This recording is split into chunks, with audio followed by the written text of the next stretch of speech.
আসসালামু আলাইকুম। আমি ডাক্তার মোহাম্মদ নজরুল ইসলাম। আজকে যে বিষয় নিয়ে কথা বলবো, ইডি, ইরেকটাইল ডিসফাংশন।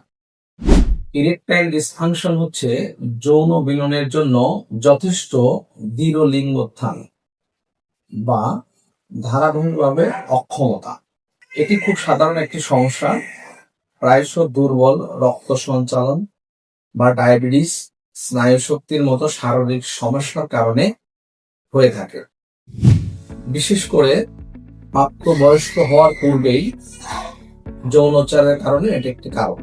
এছাড়াও বিভিন্ন কারণ রয়েছে, বিশেষ করে বার্ধক্যজনিত কারণে হতে পারে, শারীরিক ও মানসিক সমস্যার কারণে হতে পারে, বিশেষ কোনো রোগের কারণে যেমন হৃদরোগের কারণে হতে পারে, ডায়াবেটিসের কারণে হতে পারে।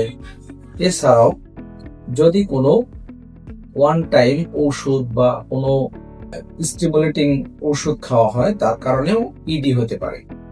ইরেকটাইল ডিসফাংশনটা খুব মারাত্মক একটা পুরুষদের রোগ।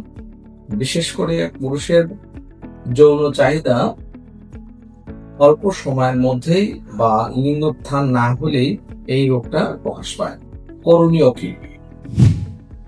অবশ্যই একজন রেজিস্টার প্রাপ্ত হোমিও ডাক্তারের শরণাপন্ন হতে হবে।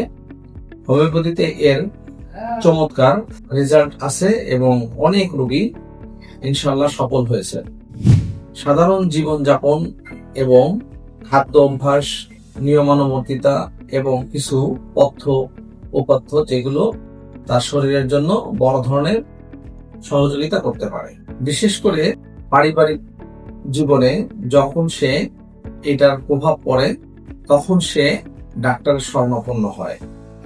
কিন্তু আমাদের দেশে যৌন রোগ বা ইরেকটাইল ডিসফাংশন এই সম্পর্কে সচেতনতা খুবই কম।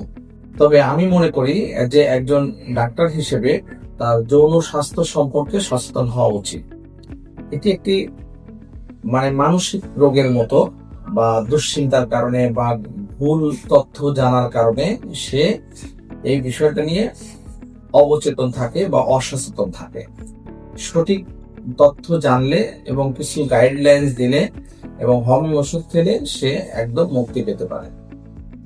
তো আমি অবশ্যই এই বিষয়ে বলবো যে ইরেকটাইল ডিসফাংশনের জন্য দুশ্চিন্তা না করে একজন রেজিস্টার প্রাপ্ত হোমিও ডাক্তারের পরামর্শ নিয়ে সুস্থ থাকবে।